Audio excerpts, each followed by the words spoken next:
Welcome to episode 5 of the No Frills Small Business podcast. I am your co-host, Marie Segaris. Hey, I'm Carlota. I'm here in Queens. I'm doing this remotely, and I have a cat on my lap. Welcome to our podcast. Well, you know, because we're no frills, so sometimes we have to watch the cat as part of our duties. Good face of rage. Okay. So today's episode, we were going to talk specifically about the transition from working for other people to owning your own business. And for some of you, it may even be uncomfortable to use the phrase owning your own business. Yeah. So I think that we wanted to focus on some of the different things that you might want to think about as you make that transition, both from a strategic point of view and from a kind of actionable step point of view. And as you join in, please do introduce yourself in the chat so we know who is there with us. So Carlota, you've been doing this longer than I have because I started my business part-time on the side, and I only transitioned to being a full-time working from home person back in 2013. So maybe you'd like to share sort of how you approached it at first and how that's changed over time, that kind of transition, since you've had a little bit longer in the self-employment world than I have. I'm trying to think.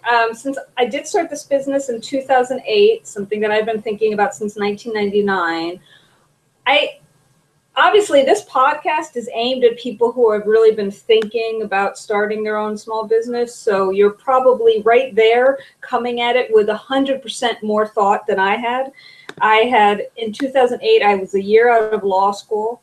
I had all of this debt. And yet the idea of applying for law school jobs, was like, I couldn't deal with that. So I just sort of started with what I had, which was a small, crappy apartment in Queens, and just really was using what I had. So it wasn't so much for me, the transition. It was getting used. I think it was what a lot of entrepreneurs struggle with at the beginning, understanding that your business is here and you have to believe in it and you have to take it seriously, even at the beginning when you have no idea what you're doing and it feels very amorphous. Right. I think for me, like for a lot of entrepreneurs, what was really hard, and I'm definitely a self-starter, but it was really hard in the early years. What do I do? What the hell do I do with this business? I had, and it was like, so in the early years, I would make myself get up at like 6 a.m. and I would go to the gym because going to the gym gave me some kind of routine and it let me like work out a lot of stress. And I'd usually have a few ideas. I mean, compared to what I do now, it's nothing. But I had to create some kind of routine. Yeah. And and that routine changes now all the time. Well, I think that's a really great point because one of the jokes in my industry is how, you can work at home in your pajamas and things like that.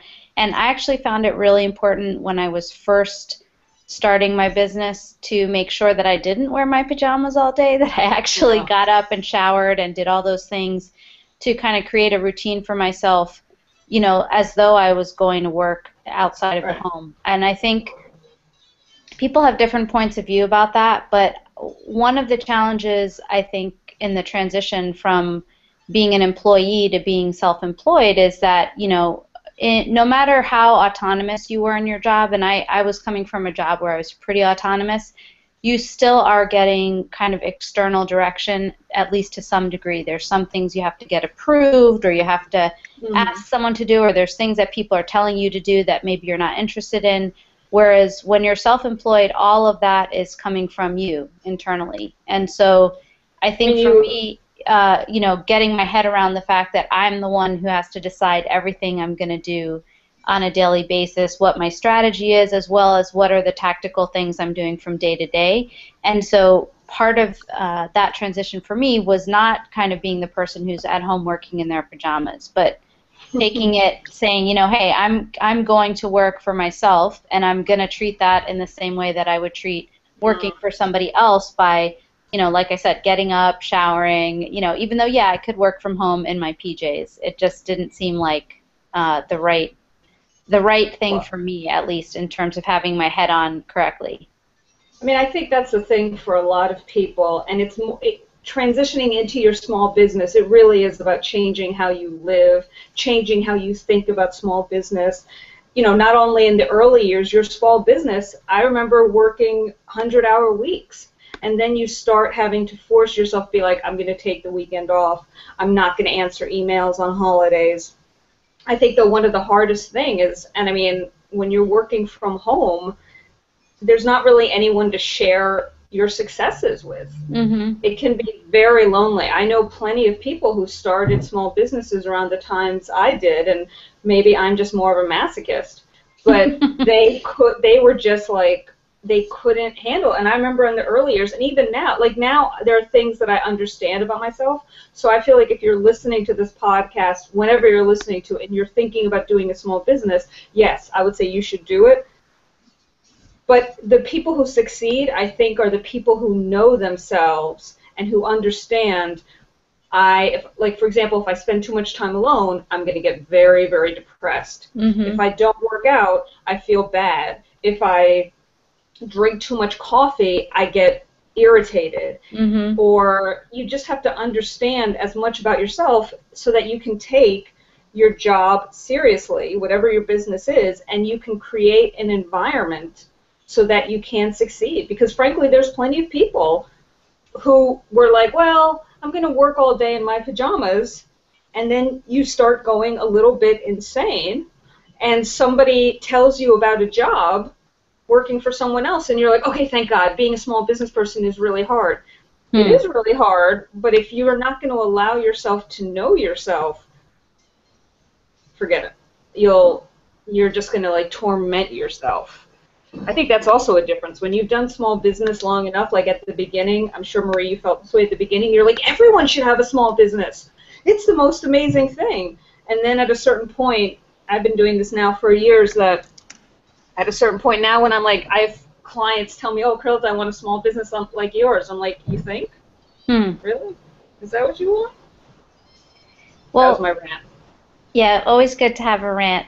Carlton, who's on the chat here, Mm-hmm. he mentioned that he's been working for himself for a while, but his wife is making that transition from a contract employee to starting her own business, and that's pretty stressful for her. And I feel like, that is a stress for a lot of people, just for the reason that you said. A lot of times they don't have anyone else to talk to about that. I know for myself, most of my friends are my in real life friends are employed by other people, and so they don't necessarily relate to, understand, empathize with the challenges that a small business owner has.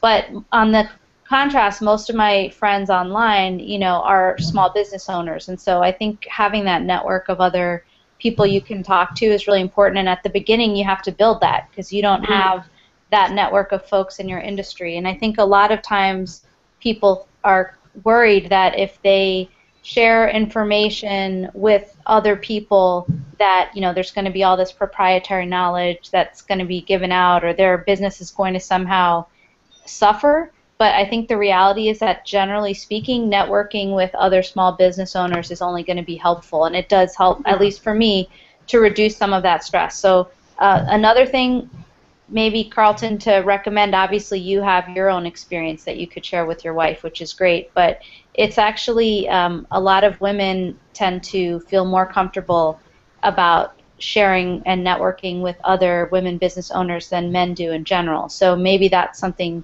that she might like, and if she hasn't already thought about it, as something to kind of help her ease into that transition. Because I agree, it's very tough at the beginning, and like you said, Carlota, it could be really lonely in those first months, especially. I think also some of the thing that I'm sure Carlton and his wife have to make their own peace with is when husband and wife are working so hard on respective personal projects that matter very intensely to you. You're trying to be supportive of the other person, but you also want to protect the relationship. There's a lot of, I think about relationships like I was in TV news for many years, and I dated a cameraman, and we would never be on the same assignment. Because it was like, and we were at different networks, but we couldn't, the thought of me like spending, and I knew husband and wife teams who were like 20 hours a day in front of the White House, and I was like, one of us is going to die.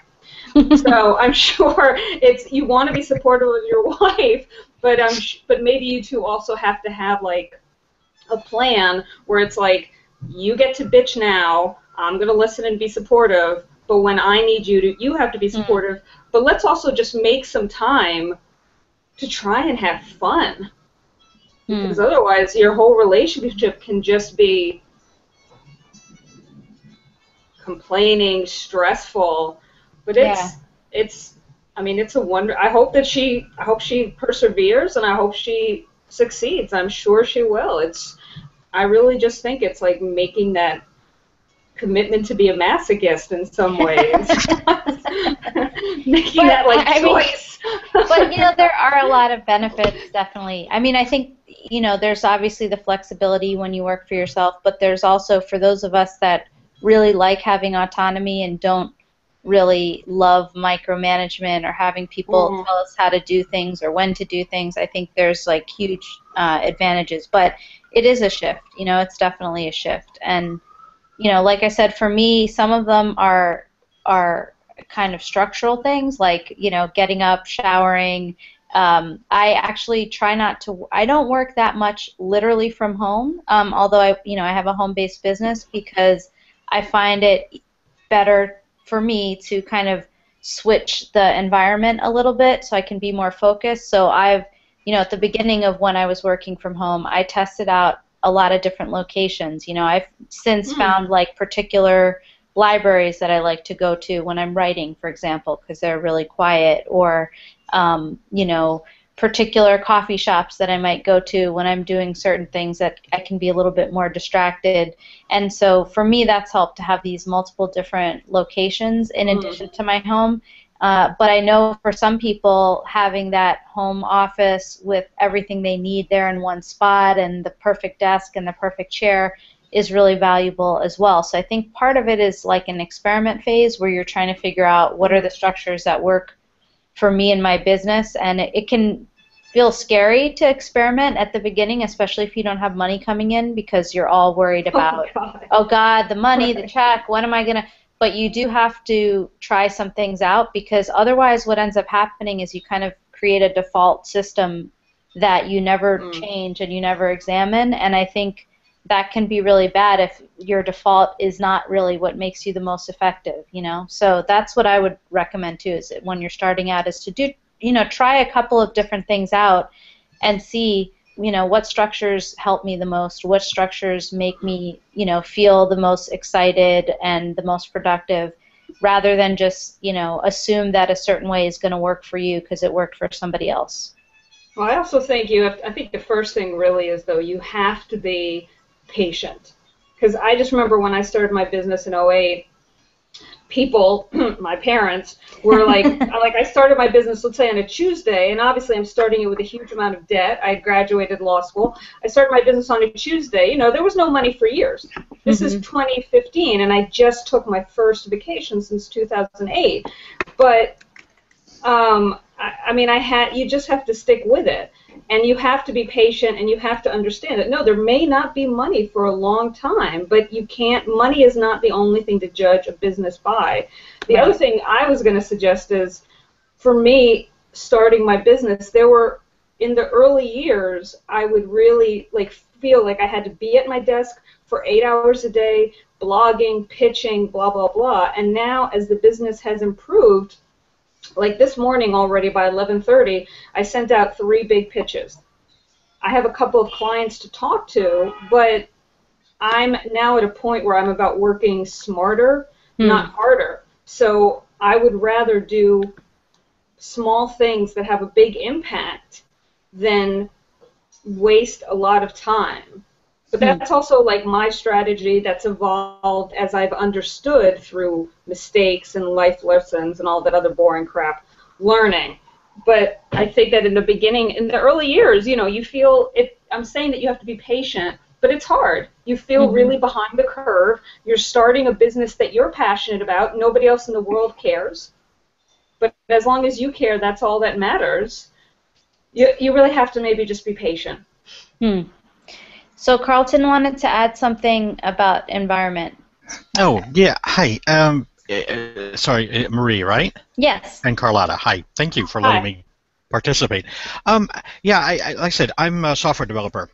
So like a lot of software developers, I wanted to hang out my own shingle primarily, I think, because most of us as software developers like to get out from under sort of the corporate bureaucracy and the micromanagement that occurs. But when you talked about environment, I know one thing I found that was surprising to me is, of course, this notion when you first have it, this fantasy about having a home office, was, ooh, I can have a mini fridge, I can have my own music, I can bring my cello up here, I can turn this into this beautiful workspace. One of the things that it caught me off guard, but one of the things that I found was that I think in the corporate environment, sometimes the lack of an idyllic environment actually helps motivate focusing on work, because you don't want to really have to continually be aware of the poor environment that you find yourself in. However, when I got home and I transformed this into this idyllic office for me, it's got everything I want, I actually found that it killed my motivation to work, because now I just wanted to sit around and enjoy the environment. So the music went on, the coffee was there, my wife would bring up some food, I would get on Google Plus, which here I am, right? Instead of working, I'm here talking. And so there's a little bit of a danger in that. So I think just for people, like you said, Maria, I think it's a very good idea to not only experiment, but be aware of the fact that you're experimenting. Don't necessarily think that the first thing you throw together is going to work for you. I think you've got to be willing to kind of mix it up a little bit. In terms of my wife, she's at a different place, and I don't know if you've talked about this or not. She works as a contract seamstress for a company that makes weighted blankets for autistic children. She wants to go out and do this on her own. Of course, like every contract worker, she's under a non-compete agreement. Right. So we got a lawyer in the room. This is nice, Carlota. So. I don't practice. I definitely give business advice, but No, I wouldn't go there. But her stress right now is, she doesn't want to violate her non-compete. Sure. And she realizes, though, that in order to start her own business, there's going to be a transition where she's going to need to be doing both, because she has to get a client base before she can really justify, leaving one and transitioning to the other. So for her now, that's her stress, is trying to build a client base while at the same point realizing that in doing that, this could be problematic down the road for her at some point. Sorry, go ahead.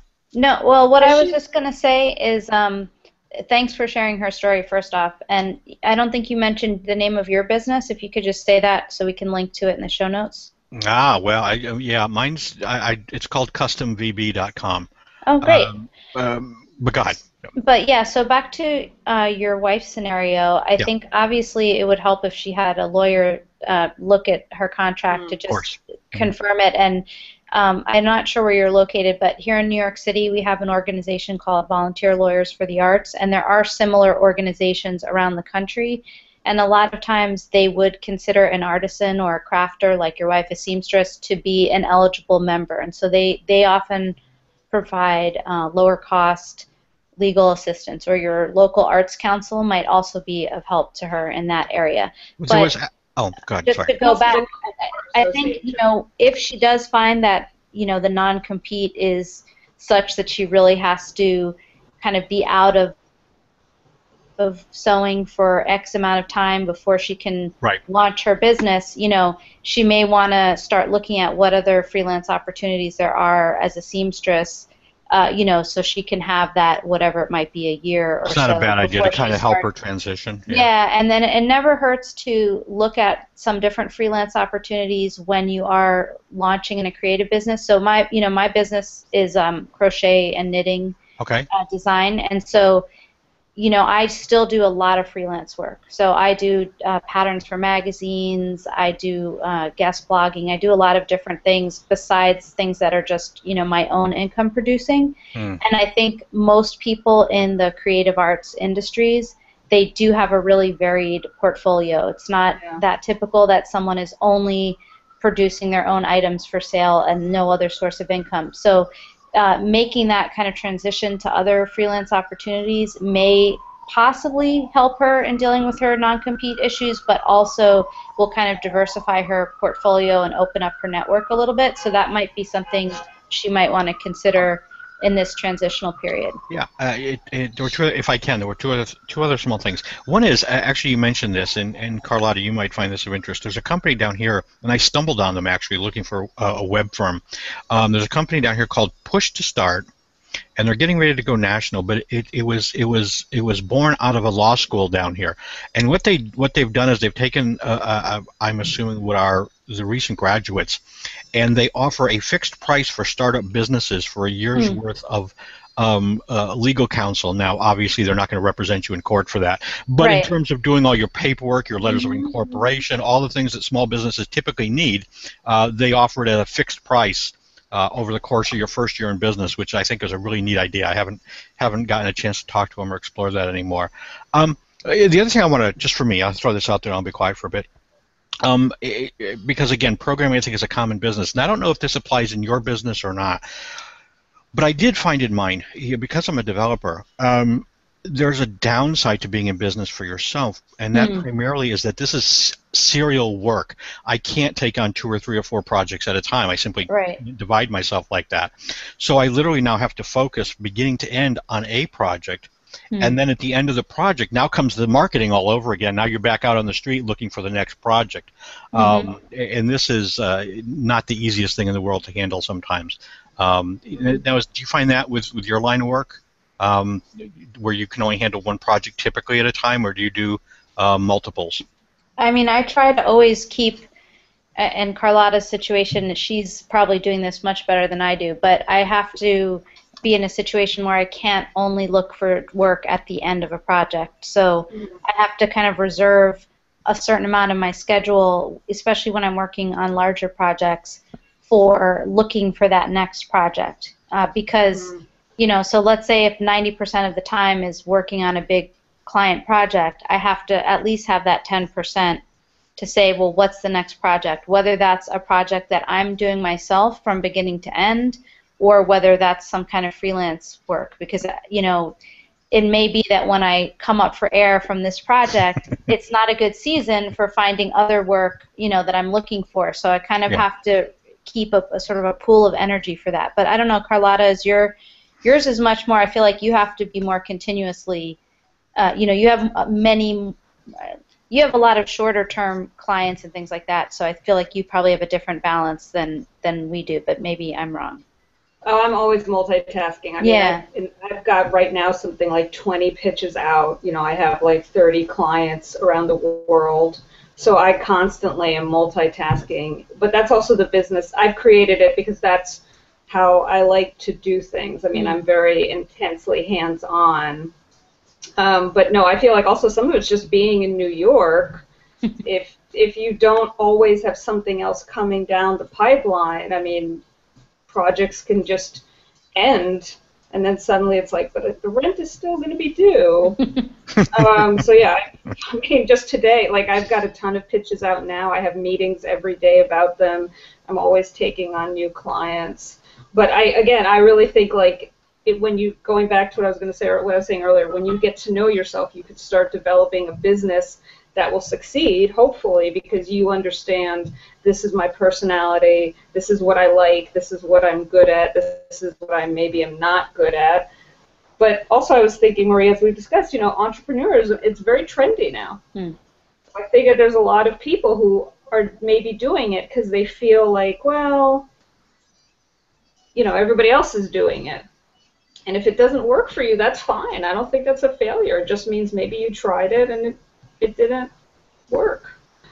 Yeah, I feel like that kind of pressure is more common amongst millennials, but definitely there's this sort of notion that, you know, get out there and hang up your own shingle. And I think, you know, probably all three of us would say it's not for everyone. There's definitely people who need that security of an employer, or who just, you know, maybe aren't as skilled enough in whatever their specialty is yet to have something really valuable to offer.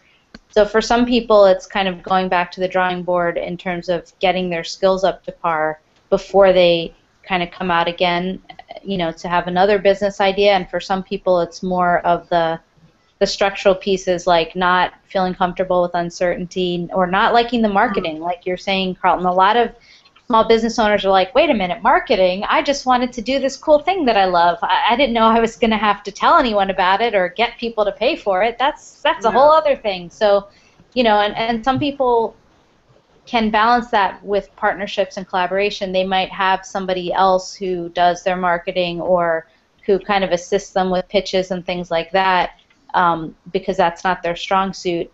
So some people get creative about, dealing with the areas that aren't their strengths in terms of still being able to have their own business. But some people, it's not something they feel comfortable doing. They don't feel comfortable getting out there and hanging out that shingle, so to speak. So it really definitely varies. I think that's always fascinating to me, because I deal with that with a lot of clients, because I also coach a lot of small businesses. And I have clients who want to start their own business, and they're very talented. They have great ideas, but they'll really get hung up, for example, on the idea of asking to be paid for what they're worth. They cannot get over that hump. And then they're like, yeah, Carlota, I'm not making any money. I'm like, oh, that is very true, because you do not bill for your services. And they're like, well, I just want to work for free. And I'm like, I don't think that's going to happen. So these are another things. It's about, like, understanding. Maybe you need to have as your business, like maybe you have to hire somebody else who's going to be the assistant or be the accountant. Right. I think, like, that you can be a very successful small business owner and realize, I'm not good at X, Y, Z, so let me have somebody else. Because otherwise, again, there's so many small businesses that could have succeeded that failed because of something very minor.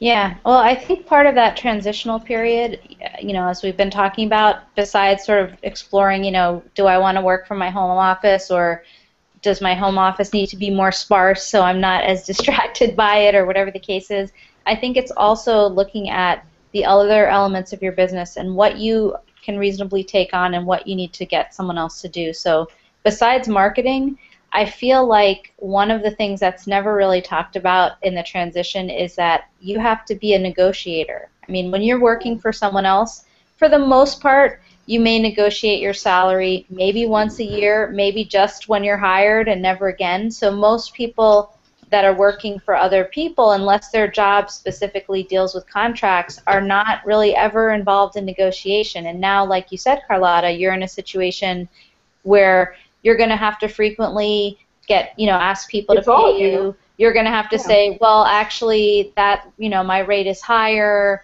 or, by the way, I didn't get my, you didn't pay me on time, or whatever it is. And so, not everyone is that skilled in negotiation, and so that's another area that you kind of have to try out and see, is this something I feel comfortable doing?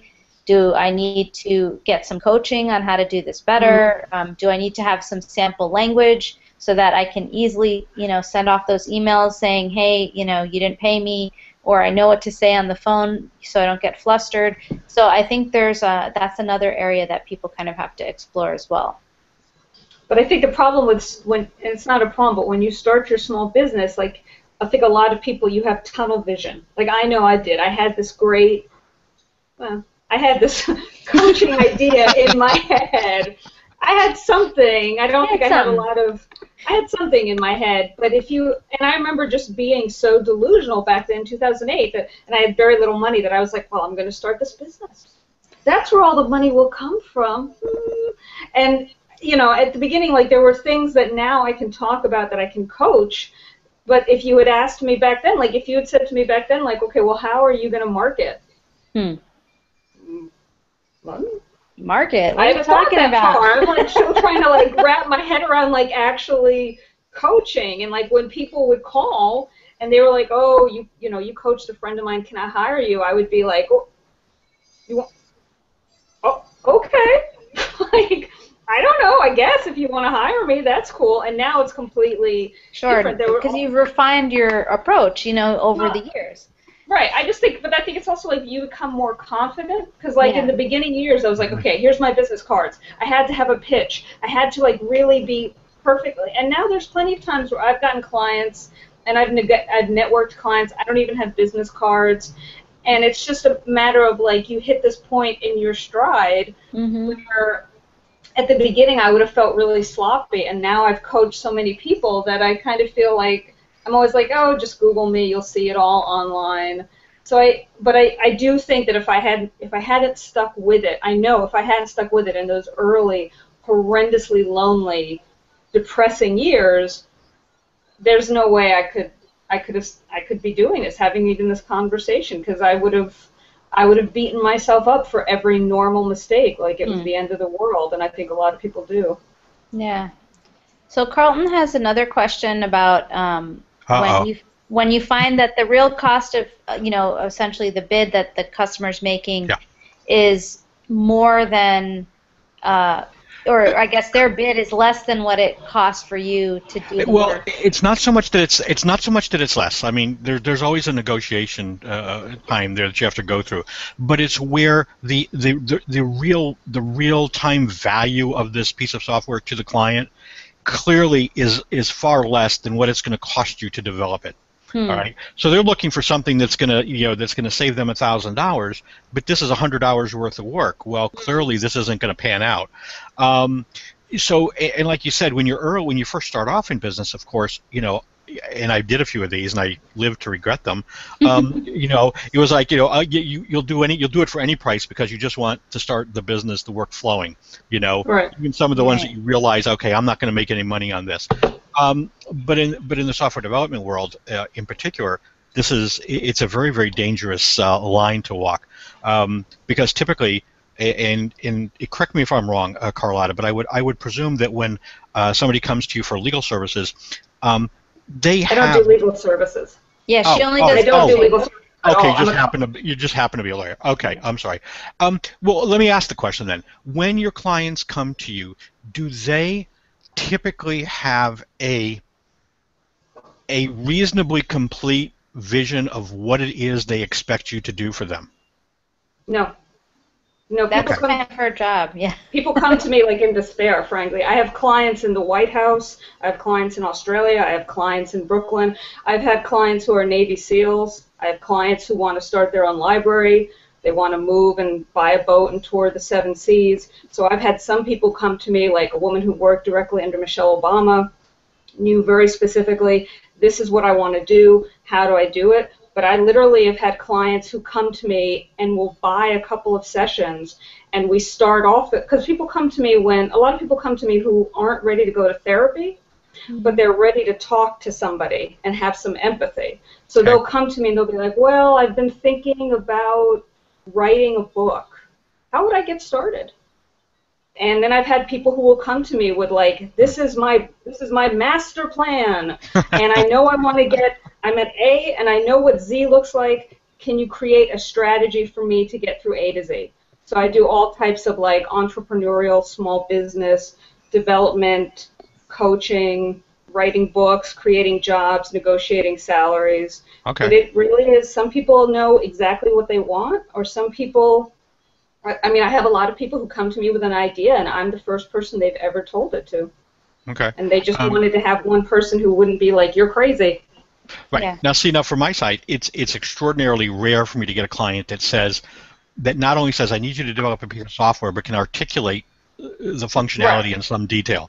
Most of the time, they have no clue really what it is they want, not at any kind of a detailed level. They just, I want software to do X, if they can get that far.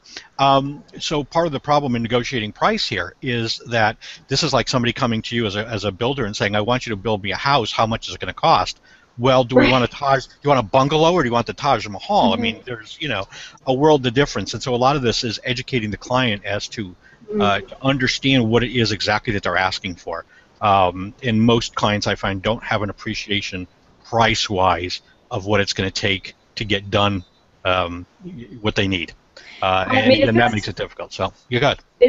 This would seem to me like something on your website, maybe some kind of questionnaire or even like, this is the steps of designing software. Something so that people can, like a PDF or something that they can download from your website and get that kind of thing. Because I think for myself, like I have had, my website has evolved. It's carlotaworldwide.com. My website's involved for like 3 different designers.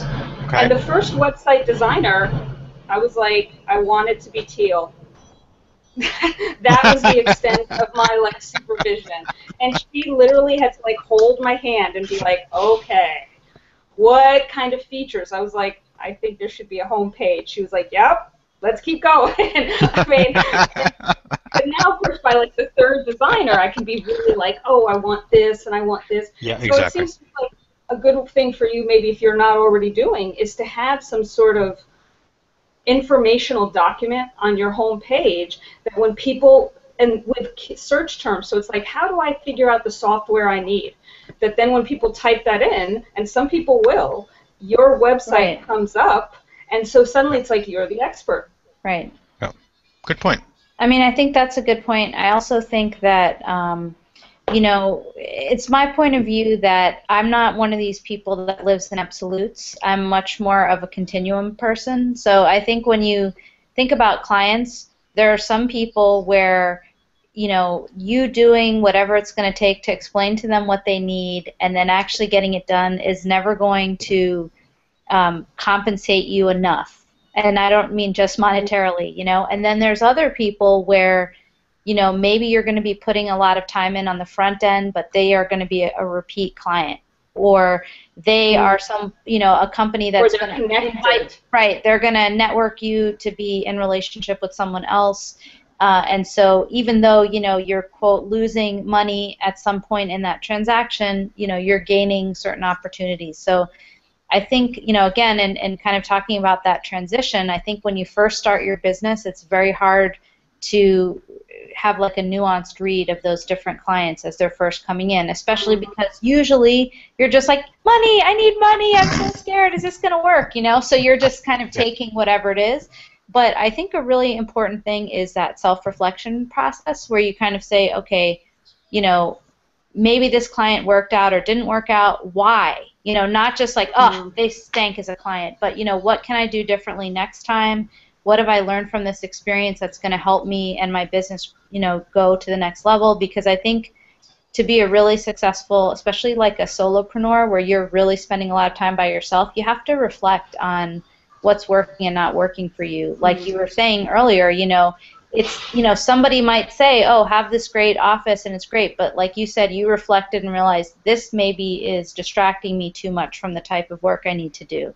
So maybe I don't need all these, you know, extras. And so I think in a similar way, you kind of have to step back from your client process and say, okay, you know, am I spending too much time in the front end? And if so, you know, like Carlota's saying, is there a worksheet or something, a video that I can create that can help the client figure out some of that before they get to me?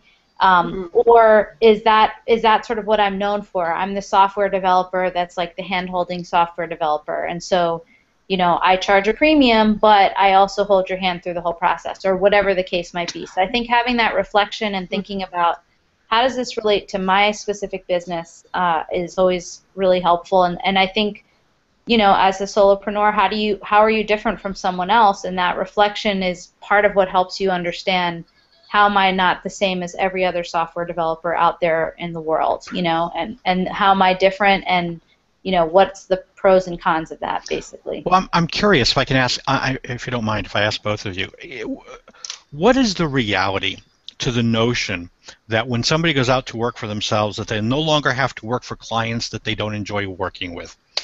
You know, it sounds like a wonderful idea now that I can only have, you know, lovely, wonderful clients that I enjoy talking to.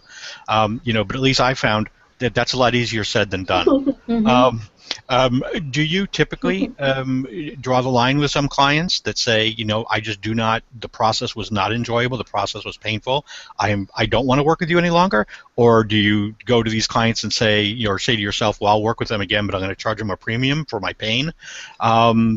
Or do you just suck it up and, you know, money is money? I've done all three, you know. So I've had situations where I need that money.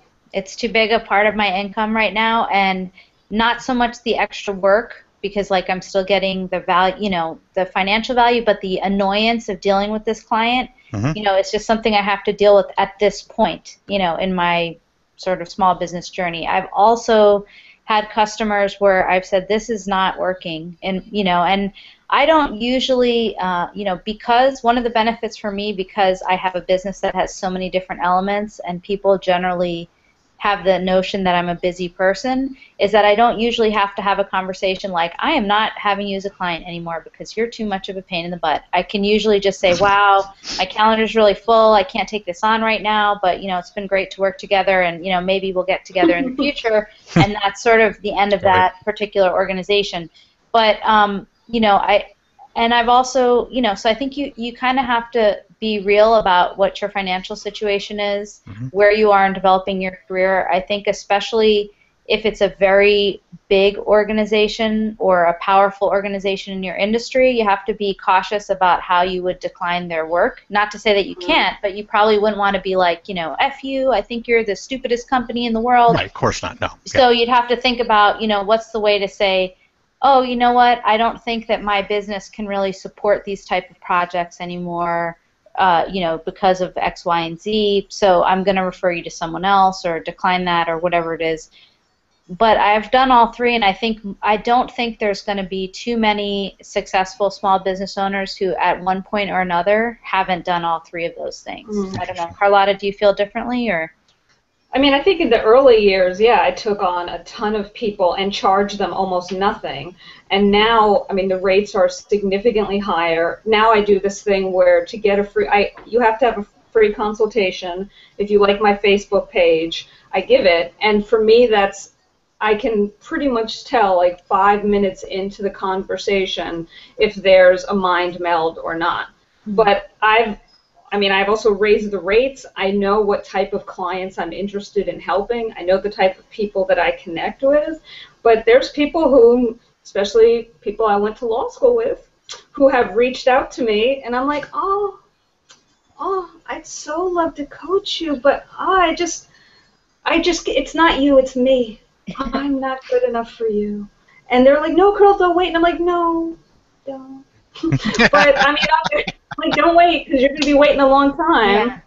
But in the early years, sure, there were clients I took who it was like, oh my God. But now I have to say I'm really blessed in that I pretty much love all of them. They all blow me away. But I've also, again, I've been doing this since 2008. Trust me, there were early years where there were some clients where I was like, where I'd be like counting the minutes of that session, because I was like, if I have to hear you whining. But I have also fired clients. I mean, because the business I do, it's not magic. It's helping you achieve your goals. So if you're not doing the work, I've had clients where I'm like, listen, I'm going to refund your money. Unfortunately, I don't think you're serious. And some of them, they need that guilt. And some of them are like, oh, I'm serious. So it's a process. Yeah, I think anyone who's a real entrepreneur, unless you're like independently wealthy, if you're going to pretend like, no, I've never had a client I didn't like, it's like, shut up. Right. Well, I think also, Carlota, to go back to what you said earlier, you've actually found a way where by offering essentially a free sample, right, like a free session, you can actually choose the clients you want to work with and charge more money. So you've, over the years, created a pricing structure where you kind of can fit in those free samples, into your pricing structure and end up with clients that you prefer. And so I think, a lot of people say, oh, why would you give out a free thing? Well, because that's going to save you 100 hours of aggravation of dealing with a client that you don't think is really going to move forward, and you're going to have to refund their money, or that you are not going to feel comfortable working with for whatever reason. So I think, there's other things, in terms of this, again, as you kind of reflect over time on your business, having a more nuanced approach to how do you get clients and what are those initial conversations like, so that you can hopefully have some of that information up front about whether this client is going to be a good fit. I mean, I can say that for the most part, with rare exception, most of the clients that I've had difficulty working with, it was apparent from the first meeting that it wasn't going to be perfect. It's pretty rare that the person is so shockingly out of what you expect. So either if it's an organization, you could see that there was a lot of different agendas and it wasn't going to run smoothly, or if it was an individual, you could sort of see certain things. So I think as you're honest with yourself and reflect and think about your experiences that you've had and trust your gut to some extent, I think that helps your business going forward. So that's the only thing I would say, because I do think a lot of entrepreneurs, especially at the beginning, they're nervous, they don't trust themselves, they feel like, what do I know about this? I'm just doing this. So even there, if you say, I'm taking this client on because I need the money, but I understand that they're not the right fit for me, I think there's a kind of like, you can move forward more positively with them because it's almost like a temporary situation that's going to end at some point. But versus that trap job feeling of like, oh, I'm going to have this client forever, I'm trapped.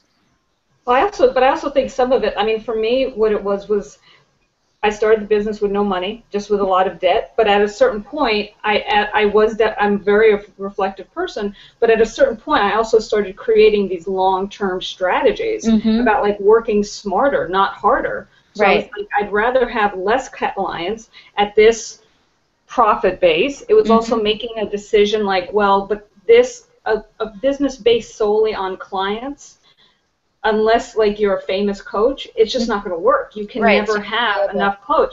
So I had to like figure out, okay, what are some other business opportunities? I could do workshops. I could write articles and blah, blah, blah. And I think that some entrepreneurs, you start a business, it's kind of working, and you just sort of can stay for years doing something that's kind of working. And I've had this with clients where like they'll come to me with a business that's failing, and I'm like, well, if you were to raise this and this rate, and then cut down on your costs, you could probably at least have a little bit more fluidity, more cash. And they get this feeling of like, well, who's going to pay more? And it really does come to, again, like, are you learning from your previous mistakes? And do you value your business? Are you going to start getting sponsors? Are you going to start, like, I don't know, create blah, blah, blah? Are you going to try and get angel investors? And these were all things that, I guess for me, I don't mind making mistakes, but I like to learn from them. And I know a lot of entrepreneurs, I think, just are like, I didn't make a mistake. I meant for that to happen. And well, I think there's that. A lot of entrepreneurs are kind of pride. I don't mean it in like a nasty way, but they have a lot of pride, and so it's hard to admit when you're wrong.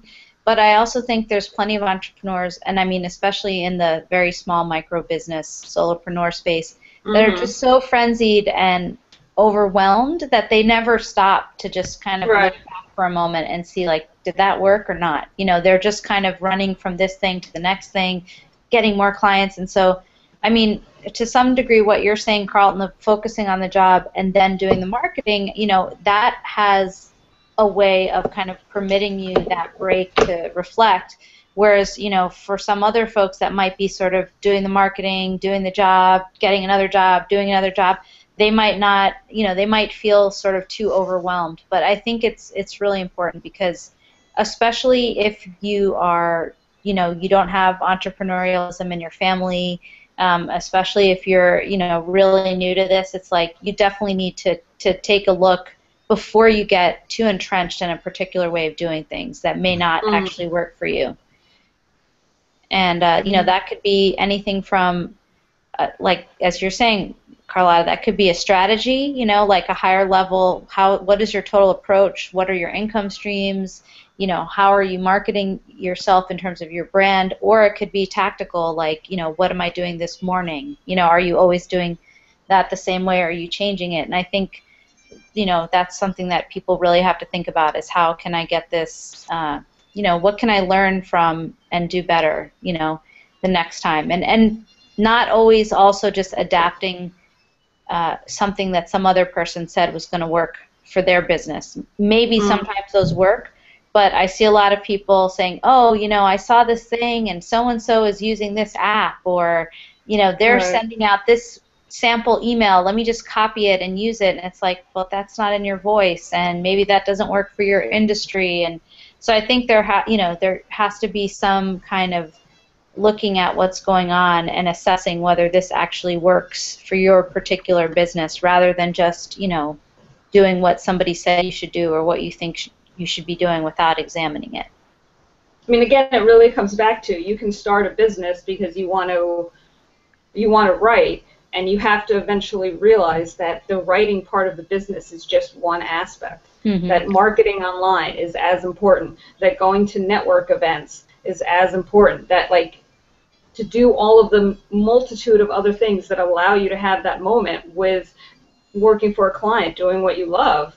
There's a lot that goes into it, and that's, again, why I think people who commit to a small business, it can be one of the most rewarding experiences of your life. I mean, I'm grateful every day, but that does not mean that there's not things that I still have to do with this business where it's like, oh my God, I do not want to do that, but it's better than working for someone else. Yeah. That's usually our theme here on this show, that it's better than working for someone else. Are most entrepreneurs, and I've not heard the term solopreneurs, but I like that. Do you find that most of them are, to some extent, perfectionists? So for me, I work in two different industries. Like, I work in the yarn industry, and then I work in education management.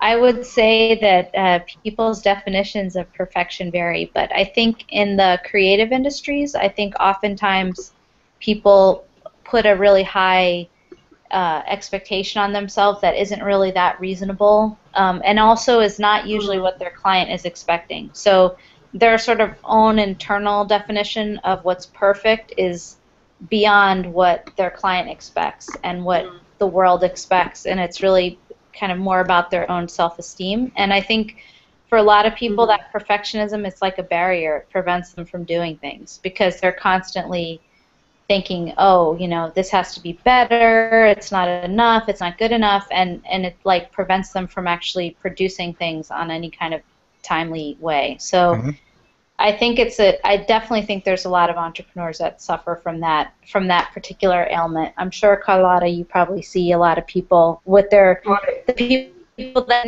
never actually do anything, that are just like, learn how to do that perfectly before I even write one word. Exactly. No, I mean, I personally hate perfectionism. I used to be a perfectionist when I was an anorexic in high school and college, and I loathe perfectionism now because I will have people come to me with incredible ideas, with incredible backgrounds, and they're like, well, I'd like to start my own gym. And I'm like, well, yeah, you've been in the military for 10 years, you've run all of these Army marathons, you'd be amazing. And they're like, well, but I'm really 5 pounds overweight, so I don't think I'd be a good role model. I'm not kidding.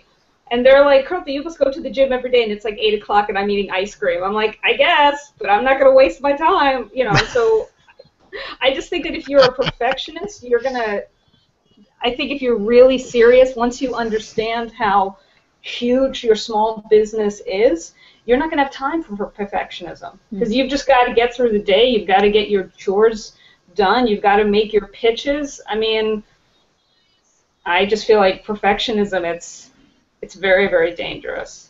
Yeah, I agree. It's very destructive. I mean, and I think so much time. No one, if you look at large companies, they're not perfect. I have that standard for the small company. It's like, how many companies say, oops, we made a mistake with this, or we're recalling that, and I'm not saying you should be negligent, but I find that a lot of small business owners hold themselves to a higher standard. So I'm going to give an example. In the crochet and knitting business, a lot of designers respond to customer questions they hold themselves to a standard of responding within 2 hours. What large company in the world, there's very few, that you're going to say, I have a question or problem with your product, and they're going to respond in 2 hours on the weekend. Really, it's very rare. But this person who's running their whole business by themselves from home is going to hold themselves up to a standard that a company with thousands of employees around the world is not going to hold themselves up to. And it's like, is that going to actually help you, or is that going to prevent you? You could have been doing something right then that this, answering this question distracted you from. So, I mean, I think to go back to your point, I think a lot of times the perfectionism, it's like a trap that people get into that just makes the situation, untenable for them as a solopreneur. I think that's, yeah, and again, I was kind of glad to hear that, because as a software developer, I tend to think that this is uniquely our problem, and it's not. But definitely in the software development industry, just because there are a lot of software developers that work from home, this is a huge problem from two perspectives. Typically, clients are concerned about functionality. They don't care how you get there. They don't care what tool set you use. They just want it when you type a name in, it goes somewhere. But developers tend to look at that very differently for a couple different reasons. One is, I think it is a creative art, and so they're very proud of the elegance of the thing that they design, which really never gets seen by the end user. And so, right, so they could do this in 5 minutes, but they're going to take 5 hours because they want it to be pretty behind the scenes. Right. But now there's some justification for that, whether we're just deluding ourselves or not is another question. But there's this notion that when I have to come back and work on this project 6 months from now, the more time I spend up front doing it correctly on the back end, the easier it's going to be for me the second time around. Now, whether we actually get to that point or not is a whole other question. But there's also another piece to this that I think where perfectionism in software development, I should throw it out there. For example, for me, and this is something that I never did when I first started. When I first started, client would call up and I was their slave. You just tell me what you want me to do. I'll go do this. All right. Now I'm pushed back a lot harder. Where I typically push back is where they don't envision me pushing, and that is in terms of the business processes themselves. I'm like, do you really want to spend the money to write a piece of software to support a poor process, right. Something that is a poor business process to start with? What's the point of doing that? It makes more sense if you're going to do the software. Let's correct the processes first, then let's write the software, to enforce a good business process. And most of them don't see that. But again, that's part of this perfectionism too, because if you're going to go to the trouble of the software, let's do things correctly first, then let's have the software there to enforce that, as opposed to throwing good money after bad. And this is my perspective, not always theirs, and saying, let's spend $20,000 to write a piece of software to do something that we know that we're doing wrong anyway. Well, I don't think that's necessarily perfectionism. Yeah, that's what I would say. I think you're in a way. I think it's just like you care about your product, and you're going to save your own time, as you said, 6 months down the road. I mean, I think perfectionism is when people are, well, I can't, I know I should be like on Twitter, or I know I should have a blog, but oh my God, what would I say? So I can't. What if I have a typo? Yeah, like, oh my God, or I've literally had clients be like, well, what if I'm sued? Like, what if such and such big author? I'm like, that's what a wonderful problem you would have. I wish for you to have such a problem. Who the hell is going to read your blog? No one. I don't think you're a perfectionist, Carlton. I think you care about your product. Well, and maybe your expertise, Carlton, is in looking at, the operational issues that cause people to need software. Or a solopreneur, you have to look at, if this is the way that I approach software design, how is that my specialty that someone might seek out? Maybe they're coming to you because of a problem they're having with a process, and you're offering more than software. You're offering revamping the process or something like that. And so I think that if that's your strength, that's something to think about as well. So I don't know, Carlota, do you have anything else to add? Because we're closing in on the end of the hour here. I know. It's been, Carlton, one thing I was going to suggest, one thing that I've done for myself, and I know Maria's, like, I've taught a lot of workshops, like at the New York Public Library, at CUNY, at some other places, and I'm doing more. I could imagine you doing some really good workshops on, like, aimed at the entrepreneurial community in your area, how to, what to look for in a software designer. Mm-hmm. How to, something about like designing software, because then you're the expert. And you can teach this course maybe at the public library. I know in New York our public library pays us, but even if they don't pay you, you bring some business cards, you bring like top 10 things that you should know, you should look for in a software developer. Just between the three of us, most people hate to research. Yeah. So when people find somebody who can do what they're looking for, I mean, that's why for me as a coach, I literally am now at the point where I coach like generations of families. because wives will send their husbands to me, husbands send their wives, parents send their kids, kids send like relatives. Yeah. So I feel like if you were to have a couple of these informational, very useful workshops, maybe an hour, 2 or 3 of them, there's going to be people who they're going to hire you. They're going to take your card. Right, and when their friend is on software guy. Exactly. When their friend is on Facebook, like, oh, our website is crap, they're going to be like, I know this great guy. Right, or we want to do an app, and oh wait, and we know this guy. You know, I went to his workshop. He was really awesome. Let's call him up. I mean, I do workshops because I enjoy them, but also because that's how I get clients. Interesting. I will actually. I'm in Chattanooga, Tennessee. I'll look into that, and maybe if I can catch you guys, we do this once a week, the show. We do it once a month. Oh, perfect. So that gives me some time. So let me look into this, and maybe if I catch you the next month, I'll let you know how that went. Oh, that'd be great. I wouldn't mind doing that. I've done some library functions before. Nothing to do with my work, just roasting coffee stuff. Hobby. But it's actually a good idea. Yeah. Thank you. Well, thank you for joining us today, and we will have the audio version up later this week at nofrillsmallbusiness.com/5. And Carlota and I also want to mention that on July 17th, we will be at Blog Her. And for folks that are watching or listening, we do have a 30% discount rate. So if you're planning to attend the conference in New York City, you can get that information by going to the same link I just mentioned. And our next episode is going to be on July 20th, and it's actually going to focus on using Google Plus for your small business. So whether that's Hangouts or just Google Plus in general, or so we're going to talk about all the kind of different elements there. So anything else to add, Carlota, before we sign off?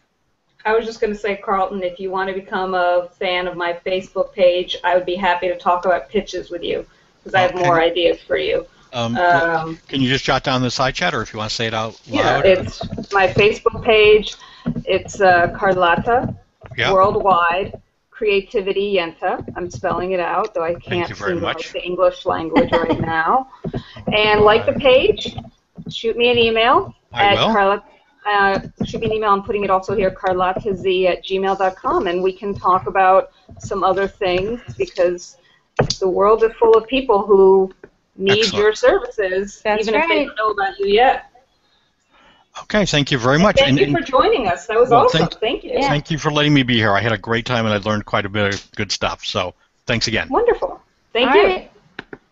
Thanks so much, everybody. Bye-bye. Bye-bye.